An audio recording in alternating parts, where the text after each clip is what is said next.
अस्सलाम वालेकुम। आज की वीडियो में हम बात करेंगे कि शॉर्ट हैंड क्या है, इसमें जॉब के चांसेस कितने हैं और कितना टाइम पीरियड रिक्वायर होता है शॉर्ट हैंड सीखने के लिए। तो सबसे पहले मैं आपको शॉर्ट हैंड की डेफिनेशन के बारे में बताता हूँ। Short hand is the art of representing spoken sounds by science. Pitman shorthand provides a sign for every sound heard in English word. Actual में शॉर्ट हैंड इंग्लिश को फास्ट लिखने की एक स्किल है। ये एक आर्ट है, ये कोई लैंग्वेज नहीं है। इसको हम लिख सकते हैं, शॉर्ट हैंड को हम बोल नहीं सकते।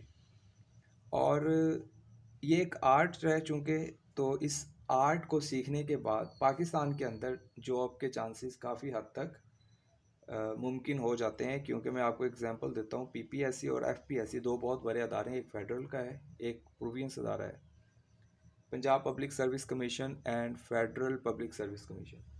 एफपीएससी में 2021 में assistant private secretary short hand की जॉब्स आती हैं। उसमें 103 सीट्स थी लगभग, कोई कमोबेश ऊपर नीचे हो सकती हैं, लेकिन 100 प्लस थी। और उनमें जब उनका रिज़ल्ट आया आफ्टर 1 ईयर, एफपीएससी का रिज़ल्ट बहुत लेट आता है, हम सब जानते हैं। तो आफ्टर 1 ईयर जो उनका रिज़ल्ट आया, तो उसमें 34 स्टूडेंट्स की सिलेक्शन हुई थी ओनली।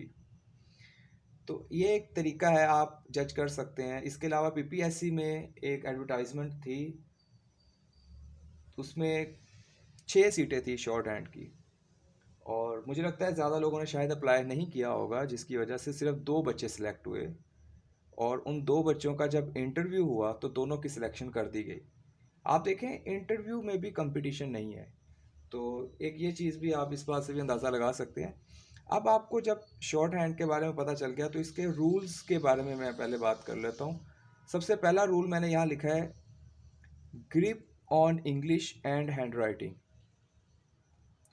नंबर 2 पे है लाउडली स्पीकिंग। ये जब स्किल आपने सीखनी है, तो जैसे आप लेसन याद करते हैं लाउडली स्पीकिंग से, इसी तरह आपने स्किल को लाउडली स्पीकिंग के साथ सीखना है।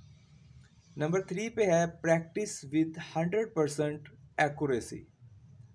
यानी कि आप देखें, अगर कहीं पे कोई मिस्टेक हो जाती है, मैं आपको सिंपल वर्ड्स में एक एग्जांपल देता हूँ।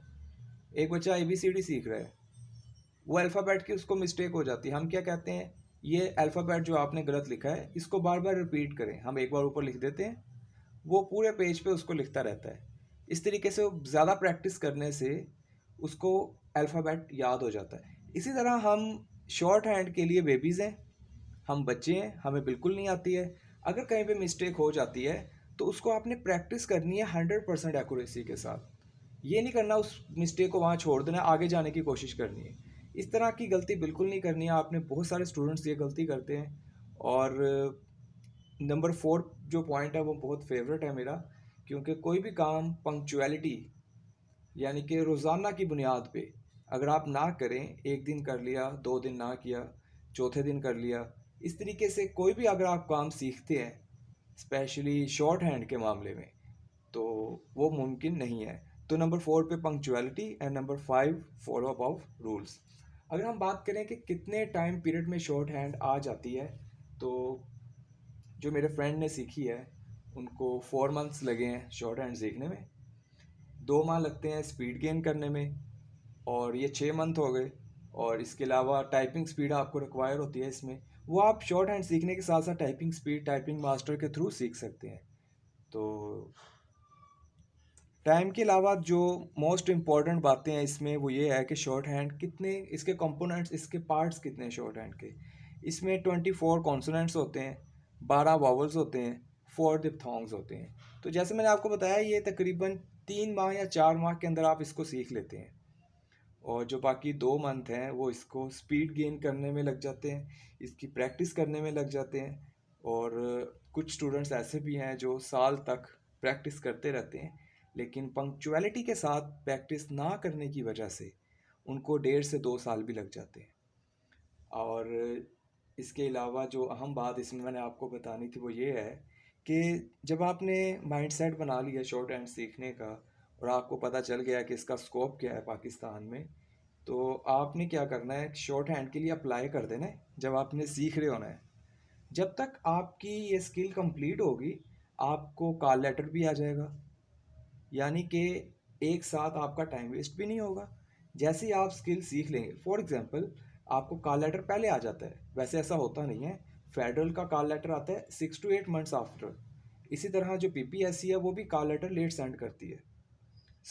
लेट्स सपोज आपकी शॉर्ट हैंड कंप्लीट नहीं हुई, आपको कॉल लेटर मिल गया है, तो आप क्या करेंगे उस केस में? आपको एक्सपीरियंस मिल जाएगा, आप पेपर देने जाएंगे, आपको डिक्टेशन दी जाएगी। अच्छा, इसमें एक और हम बात कि पेपर किस नौइयत का होता है शॉर्ट हैंड के अंदर। शॉर्ट हैंड में जो पेपर लिया जाता है वो इस तरीके से होता है कि एक टीचर होता है, वो डिक्टेशन दे रहा होता है, कोई पैराग्राफ पढ़ रहा होता है, उसको आपने फास्टली इंग्लिश शॉर्ट हैंड में कन्वर्ट करना है। वो 5 मिनट के अंदर पैराग्राफ पढ़ेगा, सब स्टूडेंट्स बैठे होंगे। एक ये तरीका है। दूसरा तरीका ये है कि एक जो पैराग्राफ रीडिंग करने के लिए वो पहले से रिकॉर्ड किया होता है, वो रिकॉर्डिंग ऑन कर दी जाती है और बच्चे उसको शॉर्ट हैंड में लिख रहे होते हैं। आफ्टर 5 मिनट्स वो आपको 30 मिनट्स देता है कि आप इसको वापस लॉन्ग हैंड में कन्वर्ट करें। अब इसका स्कोप कितना है पाकिस्तान में? पाकिस्तान में जितने भी जजेस साहिबान हैं वो डिटेक्शन देते हैं, जब वो अपना फ़ैसला सुनाते हैं तो उनको एक स्टेनोग्राफर की ज़रूरत होती है। शॉर्ट हैंड करने वाले को स्टेनोग्राफर कहते हैं, ठीक है। तो पिटमैन शॉर्ट हैंड यहाँ पे आप देख सकते हैं। पिटमैन शॉर्ट हैंड जो है ये पाकिस्तान में राइज है। पिटमैन के नाम से, पिटमैन ने इसको तकरीबन 50 साल लगे थे उसको ये शॉर्ट हैंड कंप्लीट करने में, और हम 6 मंथ में इसको सीख लेते हैं। तो ये भी एक बहुत ज़्यादा अपॉर्चुनिटी है पाकिस्तान के अंदर। बाकी इसके अलावा मैंने पूरी कोशिश की है अपने सभी पॉइंट्स को क्लियर करने की। अगर आपके माइंड में कोई क्वेश्चन है तो आप मुझे यहाँ पे कमेंट बॉक्स में टेक्स्ट कर सकते हैं, इंशाल्लाह मैं कोशिश करूँगा रिप्लाई करने की। Wish you all the best. Thank you. अल्लाह हाफिज़।